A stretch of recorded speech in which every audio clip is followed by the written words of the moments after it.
soy la doctora Liliana Gelfand, jefa de microbiología del Hospital General de Agudos de la Ciudad de Buenos Aires. Primero quisiera agradecer a los coordinadores, al doctor Zuluaga y a la doctora Montivelo por la invitación. Y hoy voy a charlar con ustedes, les voy a hablar sobre el diagnóstico de las micosis sistémicas endémicas. Bueno, las micosis sistémicas endémicas son producidas por hongos dimorfos que habitan en distintas zonas del mundo y cuya distribución geográfica va a depender de distintas características, muchas determinadas por el suelo, digamos, el pH del suelo, la cantidad de nitrógeno, materiales orgánicos, o bien el clima, la humedad, la cantidad de lluvia anual, la temperatura, etc. Dentro de estos hongos dimorfos se incluyen los siguientes. En América, Histoplasma capsulatum, Paracoccidioides brasiliensis, Paracoccidioides lutzi, Coccidioides simitis, Coccidioides posadaci y Blastomyces dermatitidis. Y en el sudeste asiático y sur de China, Saccharomyces marneferi, que hasta hace unos años se denominaba Penicillium marneferi, y en África, Histoplasma duosi. La característica justamente, cuando uno habla de hongos dimorfos, es porque estos hongos desarrollan a temperatura ambiente, 28 grados, como ustedes pueden ver en la diapositiva, en su forma saprófita, es decir, cómo se desarrollan en la naturaleza, cómo los podemos encontrar en la naturaleza. Y a 37 grados o 36 grados, digamos, a la temperatura del cuerpo humano, se van a desarrollar de otra forma, que sería su fase patógena, como por ejemplo, para darles un simple ejemplo, en el caso del histoplasma, podemos ver en las fases saprófitas, microconidias y macroconidias, y en cambio, cuando se produce la enfermedad en el organismo, vamos a encontrarlos en forma de levadura. Esa es la característica que tienen todos estos hongos, que van teniendo distintas formas de acuerdo a la temperatura. La infección de las micosis sistémicas endémicas se produce en general a nivel pulmonar por inhalación de los propágulos fúngicos que se encuentran en el aire. Acá justamente yo les he puesto dibujos de coccidioides, viendo las artoconidias, del paracoccidioides, histoplasma, donde se ven las macroconidias y algunas microconidias, blastomyces y el Thalaromyces, que también acá podemos ver las esporas. Todas estas pueden causar o van a causar infecciones asintomáticas o bien respiratorias leves, que pasan, que en general se resuelven espontáneamente. Ahora, las formas progresivas de la infección son mucho menos frecuentes y en general la vamos a ver en pacientes que tienen disminuida su inmunidad. Estos hongos que habitan en la naturaleza también podemos ver que actúan como vectores algunos otros animales, como por ejemplo, otros animales que los estoy mostrando acá, que es por ejemplo murciélagos, ratas de bambú, multa de la pampa, distintas aves de corral, otras aves, etc. Y afectan a los seres humanos y a distintos animales según el tipo de hongo. Un tema importante es que no se transmiten entre personas. Bueno, y ahora entrando, sí, en nuestro tema específico, que es el diagnóstico de laboratorio, ¿cuáles serían las muestras clínicas que nosotros necesitaríamos como para poder hacer un diagnóstico de una micosis sistémica endémica? Bueno, por supuesto, como estamos hablando de neumonías de la comunidad, en esta charla, los esputos y todos los materiales respiratorios, tipo vales, aspirados, minivales, etcétera, van a ser muestras muy, muy importantes. Pero también lo que hay que saber es que en este tipo de micosis hay otros materiales que nos pueden llegar a dar el diagnóstico de la micosis sistémica endémica, como pueden ser biopsias o tejidos, escarificaciones cutáneas o mucosas, que se realizan a través de lo que uno denomina citodiagnóstico de SAN. Yo no sé si todos están familiarizados, pero por las dudas yo les dejé acá abajo un artículo que, bueno, un artículo que fue publicado en el año 2012 por el grupo del doctor Negroni, por Mario Bianchi, el grupo del doctor Negroni acá en Argentina, en del Hospital Muñiz, como para que ustedes tengan una idea de cómo se realiza. Es una técnica sumamente sencilla y que tiene muy buenos resultados, especialmente en pacientes con lesiones cutáneas HIV positivos. Otra muestra que es también muy útil es la sangre, pero acá utilizamos una técnica que se denomina técnica de lisicentrifugación, que se la voy a comentar posteriormente. También los líquidos de punción y sueros o orinas que en general se utilizan para inmunodiagnósticos.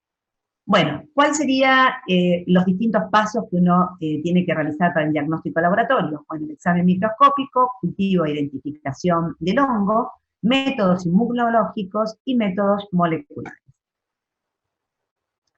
Comenzando por el examen microscópico, una técnica que es fundamental para los micólogos es el examen en fresco, con o sin hidróxido de potasio, que uno lo utiliza entre el 20 o el 40%. Para nosotros es muy importante la visualización en el examen en fresco, como así también otras coloraciones que ya les voy a comentar. Entonces, este examen en fresco, vamos a poder utilizar, como ya les comenté antes, hidróxido de potasio o no. Se puede hacerlo directo del material o el agregado de distintas concentraciones de hidróxido. Vamos a poder visualizar esférulas de pared gruesa, con endosporas internas, como es en el caso de coccidioides. Podemos ver también levaduras, que la pared uno la puede observar gruesa, a veces con granulaciones internas, o vacuolas, que son multibrotantes, como acá pueden ver, multibrotantes, con base de implantación estrecha, que sería el caso de los paracoccidioides. En el caso de, por ejemplo, blastomices, también vamos a poder ver levaduras de pared gruesa con vacuolas internas, pero son solamente monobrotantes y la base de implantación es más ancha. Lo que esta técnica no nos permite visualizar bien es a las levaduras del género Histoplasma y de Talaromyces. ¿Por qué? Porque son más pequeñitas y es más difícil de observarla en este examen que uno lo realiza en 40 por. Otro examen también directo que se realiza es el blanco del cancoflúor, que es una técnica que es un colorante fluorocrómico, no específico, que se une a la quitina y a la celulosa de la pared de los hongos. Y vamos a poder visualizar distintas estructuras y de distinto color de acuerdo al filtro que estemos utilizando. Por ejemplo, podemos verlo de color verde o de color azul. Fíjense que uno de los temas importantes, por supuesto, es disponer en el laboratorio de un microscopio de fluorescencia. Y de acuerdo al filtro que le pongamos, vamos a poder verlo generalmente en color verde o en color azul. Fíjense, acá estamos viendo levaduras monobrotantes, que esto estaría compatible con coccidioides, levaduras multibrotantes, está en la característica oreja de Mickey. Acá ven que tiene una base muy finita, esto sería bastante característico de un paracoxi, esférulas con endosporas adentro, característico de un coccidioides, y acá tenemos formas levaduriformes tabicadas, fíjense acá cómo se ve el tabique, de justamente Talaromyces. Esta técnica es muy buena, es muy sensible y se recomienda justamente para muestras poco parasitadas. Otra técnica muy utilizada en micología es la cloración de Giemsa. La cloración de Giemsa, yo les dejé escrita la técnica, es muy sencilla de realizar, muy fácil, y realmente nos permite visualizar de forma muy bonita, como ustedes pueden ver en la fotografía, a los diferentes hongos. Como por ejemplo, acá tenemos a una levadura tabicada, de Talaromyces, compatible con Talaromyces, levaduras monobrotantes, compatibles con un coccidioide, con un Blastomyces, perdón, Levaduras multibrotantes, fíjense qué hermosa, con pared más gruesa, esto con la característica de la rueda de timón, que sería compatible con un paracoxi. Y acá tendríamos levaduras intramacrófagos, coloreadas en forma de casquete, es decir, que se colorean mejor en una parte que en otra, y esto es característico de histoplasma. Bueno, también existen técnicas histológicas y muy importantes para el diagnóstico de estas micosis sistémicas endémicas, como es el GROCO, metenamina plata. Esta es una técnica que realmente permite la observación de los hongos de todos los materiales. Fíjense como que bien se ve la forma levaduriforme del Talaromyces, levaduras muy pequeñitas, acá agrupadas y ovaladas, que, bueno, podrían llegar a ser un histoplasma, levaduras monobrotantes, levaduras de vuelta en rueda de timón, compatibles con paracoxi, y férulas con endosporas internas. Esta es una técnica que normalmente la realizan los histopatólogos, perdón. Pero en el laboratorio asistencial también se puede realizar. Hay una modificación de esta técnica de GROCO que nosotros en nuestro país fue realizada en el Hospital Muñiz por el doctor Negroni y su equipo, y es una técnica que en una hora podemos realizar un GROCO modificado, y en el cual podemos observar esto de esta forma, ¿no? Otras coloraciones histológicas sería la coloración de Wright, acá pueden observar Talaromyces, que justamente son levaduras dentro de macrófagos, coloración de martoxilina eosina, para ver justamente en este caso férulas con endosporas internas,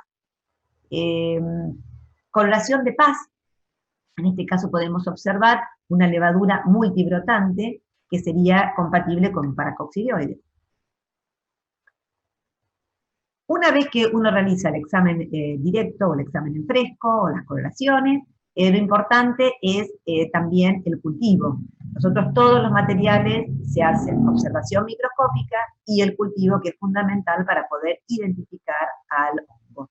Entonces, se le pueden realizar 2 agar-saburó glucosados con cloranfanicol, 100 microgramos por mililitro, u otro antibiótico. Esto es para inhibir justamente la flora bacteriana y que no nos tape el desarrollo de los hongos, que en general son más lentos que las bacterias.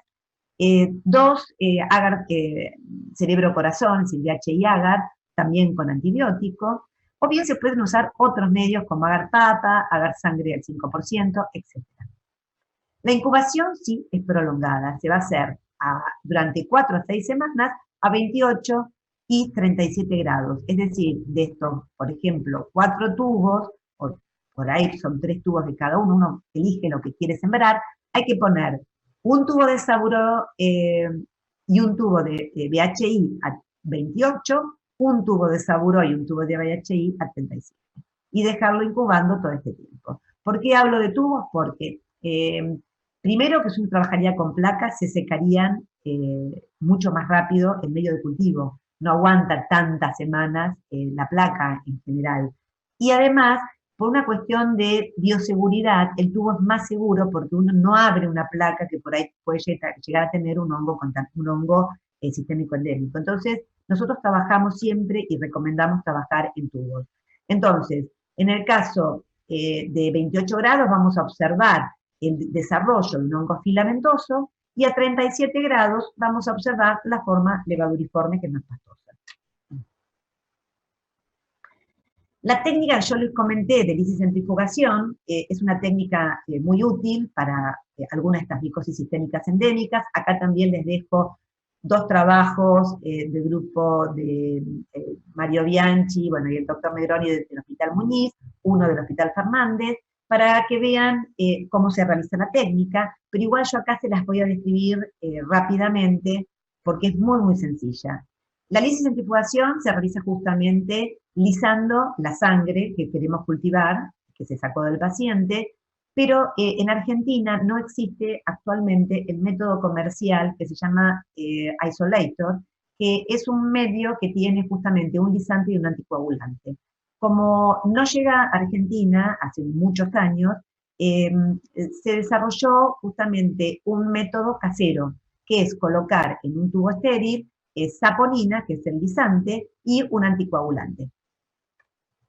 Se le agrega, por supuesto, los 9 mililitros de sangre, lo vamos a llevar 30 minutos a una centrífuga a 3000 revoluciones por minuto, luego se va a separar, se va a descartar el sobrenadante, o bien con una pipeta Pasteur, vamos a tomar 1 mililitro del fondo del tubo y vamos a sembrar los 4 tubos que comentamos antes. Estos 4 tubos los vamos a recostar en el lugar donde van a estar incubados a 28 y 37 grados, y luego incubarán durante 4 a 6 semanas. Nosotros los tenemos acostados durante 24, 48 horas y luego los colocamos en garillas. Luego de este tiempo vamos a poder visualizar el desarrollo de una fase filamentosa y una fase levaduriforme. Bueno, una vez que ya tenemos el hongo desarrollado, la técnica para la identificación que podemos utilizar es la convencional, es la frecuente, y es justamente demostrar el dimorfismo del hongo. Entonces, tenemos que ver que cuando lo tenemos en crecimiento de la fase micelial, que sería 28 grados, vamos a poder observar todas las características del hongo. Por ejemplo, en el caso de un coccidioide vamos a poder observar las artroconidias con una cámara de aire en el medio, o en el caso de histoplasma las macroconidias espiculadas y algunas microconidias, etc. Y tenemos que observar la fase parasitaria a 37 grados. El único hongo que es muy complicado poder poder desarrollar la fase parasitaria, porque necesita medios de cultivo especiales, es el coccidioide. Luego tenemos otras técnicas para poder identificarlo, como son técnicas moleculares, que uno trabajaría directamente sobre el cultivo, ¿no? Son distintas PCRs o secuenciación, etc. O bien, la técnica proteómica de Malditov, que ya hay varios trabajos que hablan de poder identificarlos, porque si están en la base de datos del equipo, los puede identificar. El problema que uno tiene que tener es con la bioseguridad fundamentalmente. Nosotros en nuestro hospital, por ejemplo, este tipo de hongos no utilizamos, no usamos por ahora el método del Malditov. Lo hacemos por convencional y algunas técnicas moleculares que enviamos al centro de referencia para que nos confirmen cuando no podemos llegar al diagnóstico. Bien, los otros métodos que también había comentado eran los inmunológicos. Estas técnicas van a variar su sensibilidad y especificidad según justamente la forma clínica que va a presentar el paciente y la respuesta inmune que tenga este huésped. Entonces, vamos a buscar, o bien, vamos a tratar de detectar anticuerpos o antígenos. En el caso de la detección de anticuerpos, las técnicas que usualmente utilizamos en un laboratorio asistencial sería inmunodifusión, contrainmunoelectroforesis, fijación de complementos, ELISA e inmunocromatografía de flujo lateral. Sí les quería comentar que lo más frecuente de utilizar es la inmunodifusión, alguna técnica de ELISA comercial y la inmunocromatografía de flujo lateral, que es la que está entrando como última metodología. La contrainmunoelectroforesis y la fijación de complemento normalmente la realizan centros de referencia o laboratorios especializados. Y acá yo les dejé anotados más o menos las distintas técnicas que hay para los diferentes hongos sistémicos. Y luego, la detección de antígenos circulantes, esto es muy prometedor, es muy importante, especialmente en los pacientes inmunosuprimidos que no van a generar anticuerpos, porque las técnicas anteriores de anticuerpos las vamos a poder visualizar y van a tener buena sensibilidad en pacientes que sean inmunocompetentes. En los inmunosuprimidos, en general, las técnicas adecuadas son las de búsqueda de antígenos, porque no van a poder generar anticuerpos. Entonces, también otro tema importante, que las dos técnicas, los dos microorganismos que tenemos actualmente que se pueden detectar antígenos circulantes es histoplasma y coccidioides.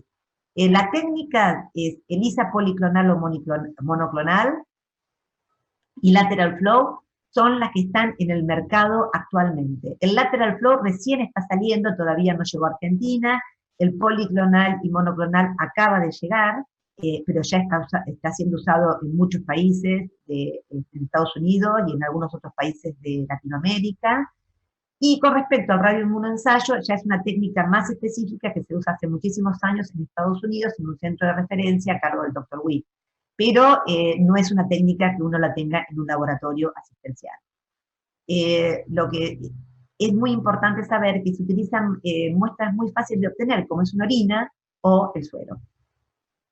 Y con respecto al coccidioide, que solamente estos equipos comerciales se encuentran actualmente en Estados Unidos, nosotros no tenemos en Latinoamérica todavía, es el ELISA para coccidioides que se puede hacer en orina, líquido cefalorraquídeo y BAL. Y como último, son las técnicas moleculares. La utilidad de estas técnicas va a variar según el tipo de hongo, ¿no? Existen muy pocas técnicas o pruebas comerciales de hibridación con sondas específicas, como es el caso de AcuPro, de GenPro, pero se utilizan solamente en este momento para dos hongos, coccidioides e histoplasma, y se hacen directamente desde el cultivo, es decir, sirven para identificación.